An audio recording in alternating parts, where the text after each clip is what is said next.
Hi, I'm John Stevenson, and we're going to be looking at Deuteronomy chapters 1 through 3 in our continuing study of the book of Deuteronomy. Deuteronomy chapter 1, remember we looked last time and we saw how it begins with a preamble, and then beginning in verse 6, we have a historical prologue. That's what we're going to be today. Next we'll see the stipulations, chapter 5 all the way through chapter 26. The Ten Commandments, and then all those commandments that are related to the Ten Commandments. Finally, the blessings and the cursings, and in chapter 31 to the end of the book, the succession clauses. Where we left off, chapter 1, verse 5, across the Jordan in the land of Moab, Moses undertook to expound this law, saying, "The Lord our God spoke to us at Horeb, saying, you have stayed long enough at this mountain. Turn and set your journey, and go to the hill country of the Amorites, and to all their neighbors in the Arabah, in the hill country, and in the lowland, and in the Negev, and by the seacoast, the land of the Canaanites, and Lebanon, as far as the great river, the Euphrates, the river Euphrates." Notice they've left Egypt. The Israelites have come out into the wilderness, the Sinai wilderness, and they're looking ahead to Canaan and all that's ahead, all the way ultimately to the Euphrates River, though it won't be until the days of Solomon that their influence extends quite that far. And so God says, "See, I have placed the land before you. Go in and possess the land which the Lord swore to give to your fathers, to Abraham, to Isaac, and to Jacob, to them and their descendants after them." Next we have verses 9 through 18, and what Moses is doing, he's telling them everything that's taken place up to this point. He's giving them sort of a rehash of the entire story. It's for us, bringing us up to date for Exodus and Leviticus and Numbers, everything that took place. Moses is going to go through that. The next thing he mentions now is the appointment of leaders. That's verses 9 through 18, and how Moses says, "I spoke to you at that time, saying I'm not able to bear the burden of you alone." And so God had given him instructions to appoint elders, representatives from the tribes, who themselves would help in the establishment of justice and would give leadership to all of the people. Next we come to verses 19 through 46, and Moses now walks them through their failure at Kadesh, that failure that had been recorded in the book of Numbers. Verse 19, "Then we set out from Horeb and went through all the great and terrible wilderness which you saw on the way to the hill country of the Amorites, just as the Lord our God had commanded us, and we came to Kadesh Barnea. And then all of you approached me and said, let us send men before us, that we may search out the land for us, and bring back to us word of the way by which we should go up, and the cities which we shall enter. The thing pleased me, and I took 12 of your men, one man for each tribe." A representative from each tribe was sent now to spy out the promised land. "They turned and they went up into the hill country and came to the valley of Eshcol and spied it out. And then they took some of the fruit of the land in their hands and brought it down to us. And they brought us back a report and said, it is a good land which the Lord our God is about to give us. And yet you were not willing to go up, but rebelled against the command of the Lord your God. And you grumbled in your tents and said, because the Lord hates us, he has brought us out of the land of Egypt to deliver us into the hand of the Amorites to destroy us." There had been rebellion in the camp. Again, this was the story told in the book of Numbers. "And they had asked, where can we go up? Our brethren have made our hearts melt, saying the people are bigger and taller than we are. The cities are large and fortified to heaven." That was a bit of an exaggeration. "And besides, we saw the sons of the Anakim there." As we look at, and this is the gate at Lachish, one of the cities in Canaan dating back to this period, actually dating even earlier, going all the way back to 2000 BC. And they were confronted with a land that was already populated, already had these huge cities, great gates, great armies, and they said, how can we possibly take a land? You've already given it to somebody else. "And then I said, do not be shocked." This is Moses, telling the story of what he had told them back then. Do not be shocked, do not fear them. The Lord your God who goes before you will himself fight on your behalf, just as he did for you in Egypt before your eyes, and in the wilderness where you saw how the Lord your God carried you, just as a man carries his son in all the way which you have walked until you came to this place. God's been taking care of you for an entire year. He's been feeding you in the wilderness. He's been protecting you from your enemies. Don't abandon him now. But for all this, Moses says, you did not trust the Lord your God, who goes before you on your way to seek out a place for you to encamp in fire by night and in cloud by day to show you the way in which you should go. Then the Lord heard the sound of your words, and he was angry and took an oath, saying, not one of these men, this evil generation, shall see the good land which I swore to give your fathers, except Caleb the son of Jephunneh. He shall see it, and to him and to his sons I'll give him the land which he set foot on, because he's followed the Lord fully. And then the Lord was angry with me on your account, saying, not even you shall enter there. Joshua the son of Nun, who stands before you, he shall enter there. Encourage him, for he will cause Israel to inherit it. So Joshua and Caleb were going to be allowed to go in, but not even Moses was going to be allowed to enter the land.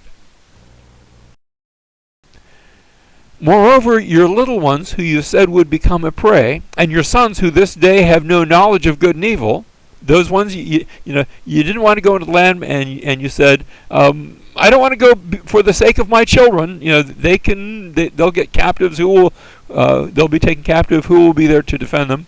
Well, because of that, because you blamed the children, I'm going to give it to them, and they will possess it. But as for you, turn around and set out for the wilderness by the way to the Red Sea. Go back the way you came and just wait there in the wilderness. And then you said to me, we've sinned against the Lord. We will indeed go up and fight, just as the Lord our God commanded us. You say, wait a minute. That's not what God said. God said because of your rebellion, because you wouldn't go up when I said to go, now you can't, and now you're rebelling against that. And every man of you girded on his weapons of war and regarded it as easy to go up into the hill country.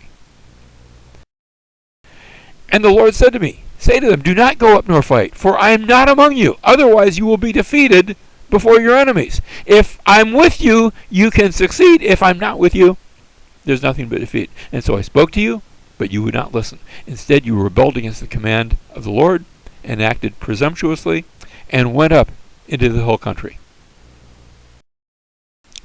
The Amorites who lived in that hill country came out against you and chased you as bees do and crushed you from Seir to Hormah. And then you returned and wept before the Lord, but the Lord did not listen to your voice, nor give ear to you. So you remained in Kadesh many days, and the days that you spent there. And so we see the failure at Kadesh. They had refused to go in the land when God told them to. When God says you can't go, now they tried to go in their own strength. They were defeated, and they were forced to remain here.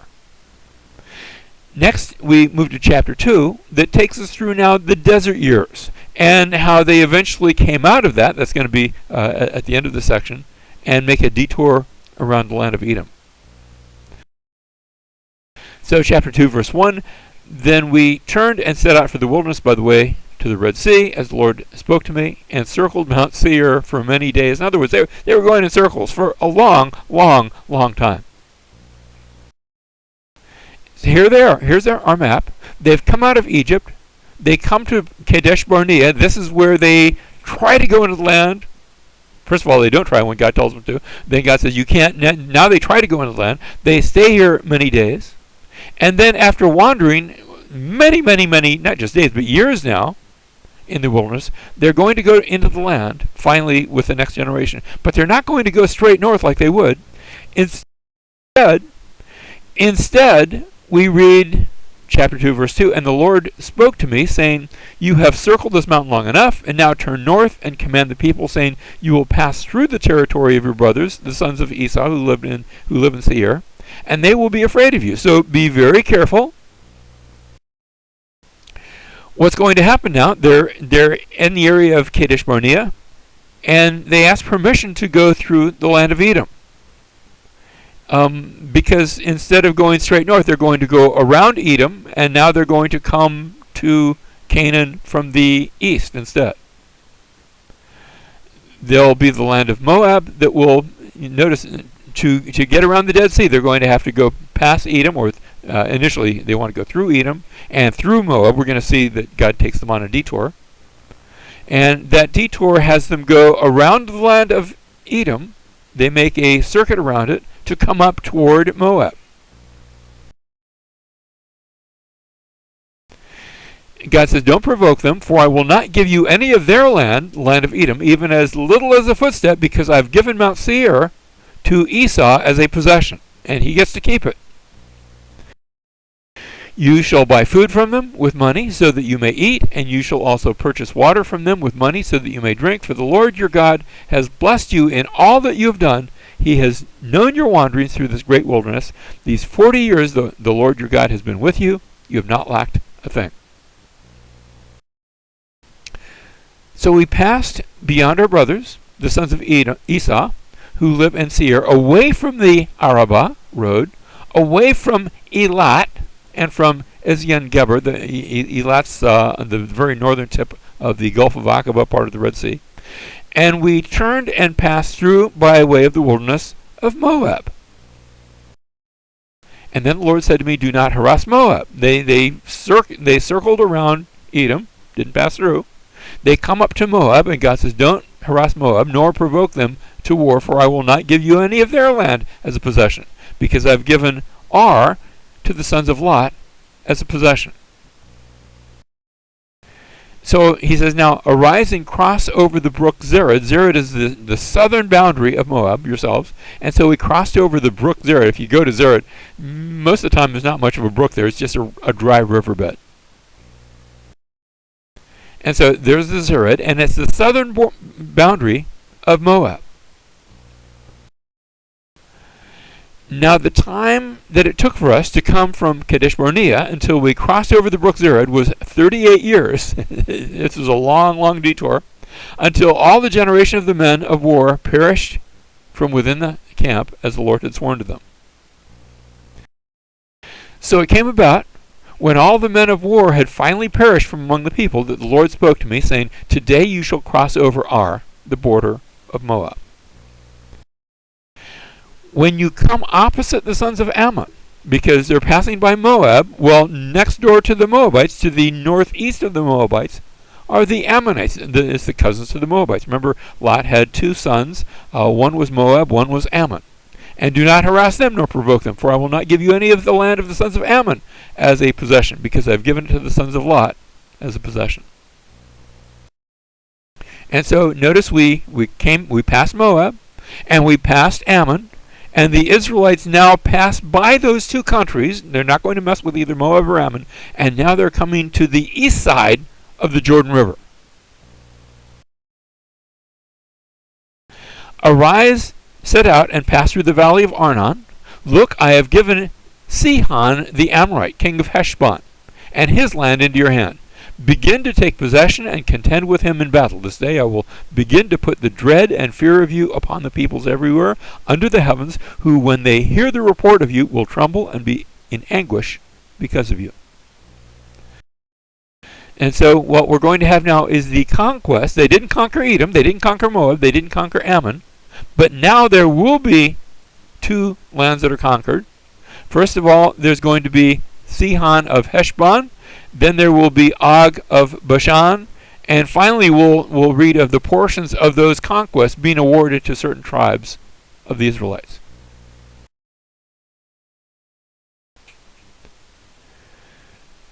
So Moses says, I sent messengers from the wilderness of Kedemoth to Sihon, king of Heshbon, with words of peace, saying, let me pass through the land. Same request that had been made to Esau, same request that had been made to Moab and to Ammon. We're just passing through. Let me pass through your land. I'll travel only on the highway. I will not turn aside to the right or to the left. I just want right of passage. We're headed to the promised land. It's not your land we're headed to. We're actually headed past that.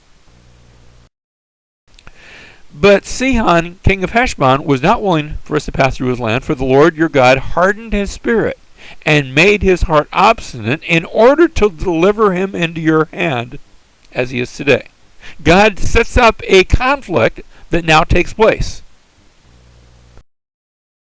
And as a result of this conflict, so we captured all the cities at that time and utterly destroyed the men, the women, the children of every city. We left no survivor. We took only the animals as our booty and the spoil of the cities which we had captured. The Israelites capture these lands to the east of the Jordan because God has arranged for a conflict to take place. The Israelites ask for peace. They're not given peace. And God says, that was part of my plan. The war was a part of my plan, but I let them start it.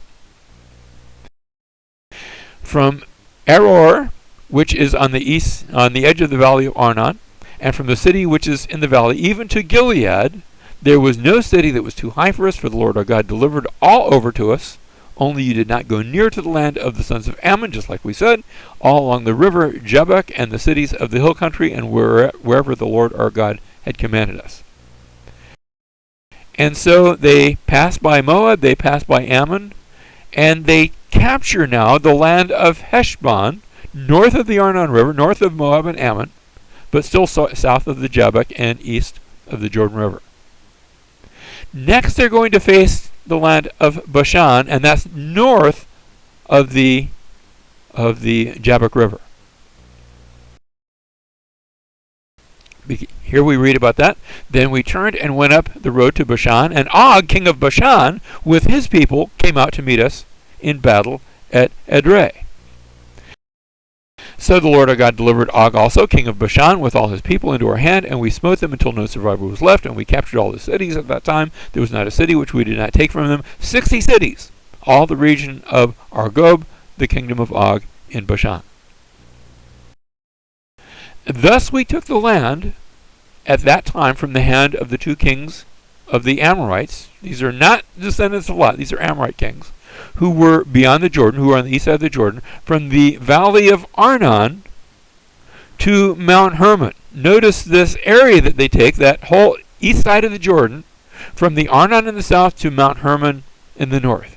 That will now become the possession of the new kingdom of Israel. So we took possession of this land at this time from Aror, which is in by the valley of Arnon, and half the hill country of Gilead, and its cities I gave to the Reubenites and to the Gadites. To the Reubenites and to the Gadites I gave from Gilead even as far as the valley of Arnon, the middle of the valley as a border, and as far as the river Jabbok, the border of the sons of Ammon, the Arba also with the Jordan as a border from the Shinnereth, that's another name for Sea of Galilee, even as far as the sea of the Araba, the salt sea, at the foot of the slopes of Pisgah on the east. So what happens is that two of the tribes, and remember this is a retelling of the story. The story is originally in the book of Numbers. Reuben and Gad, and we're going to see another half a tribe, will be half a tribe of Manasseh as well, are given these portions of what's now been captured on the east side of the Jordan. And what happens is they've gotten there and they've said, we don't want to cross over. We like this land. It looks just fine for us. You can have the promised land on the west side of the Jordan.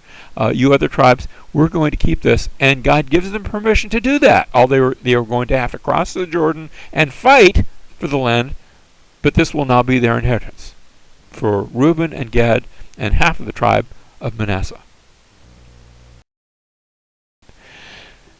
Moses says, then I commanded you at that time, saying, the Lord your God has given you this land to possess it. All you valiant men shall cross over armed before your brothers, the sons of Israel. But your wives and your little ones and your livestock, I know that you have much livestock, shall remain in your cities which I have given you until the Lord gives the rest of your fellow countrymen as to you, and they also possess the land which the Lord your God will give them beyond the Jordan, and then you may return every man to his possession which I have given you. And so, yes, they can stay here, but the men are going to have to cross the Jordan. They're going to have to fight with their fellow Israelites. So we have the conquests on the east side of the Jordan. Sihon, Og, and the portions are now awarded. And next we read of a request that Moses makes, a request that is going to be refused. Moses says, I also pleaded with the Lord at that time, saying, O Lord God, you have begun to show your servant your greatness and your strong hand, for what God is there in heaven or on earth who can do such works and mighty acts as yours. Let me, I pray, cross over and see the fair land that is beyond the Jordan, that good hill country and Lebanon. And Moses says, let me go too. You said I couldn't, but Lord, will you reconsider? But the Lord was angry with me on your account, and would not listen to me. And the Lord said to me, enough, speak to me no more of this matter. Go up to the top of Pisgah, and lift up your eyes to the west and the north and the south and the east, and see it with your eyes, for you shall not cross over this Jordan. And so Moses is going to now die. And when we get to the end of the book of Deuteronomy, that's exactly what's going to happen. Moses will stand here, and this is where, as I took this picture, I'm standing on Mount Pisgah, and I'm looking to the west. You can barely see the Jordan down there at the bottom of the valley. It's so small, it's almost invisible. And across you see the Promised Land. And the Promised Land, from this vantage point, doesn't look all that promising, because on the mountains that face you, they're sort of dry, they're sort of dusty. Yes, the valley is nice, but they look rather dry. They look a bit desert-like. And this is the last view that Moses gets to take. If he had been allowed to go and cross the top, once you get to the top of that ridge and look down the other side, it changes wonderfully. That's the place where the rainfall takes place from the Mediterranean. And it's lush, and it's a land flowing with milk and honey. But Moses doesn't get to see that at this time. He does eventually. 1,400 years later, we read of Moses coming to a mountain in the land with Elijah and Jesus as Jesus is transfigured. And finally, Moses makes it to the Promised Land.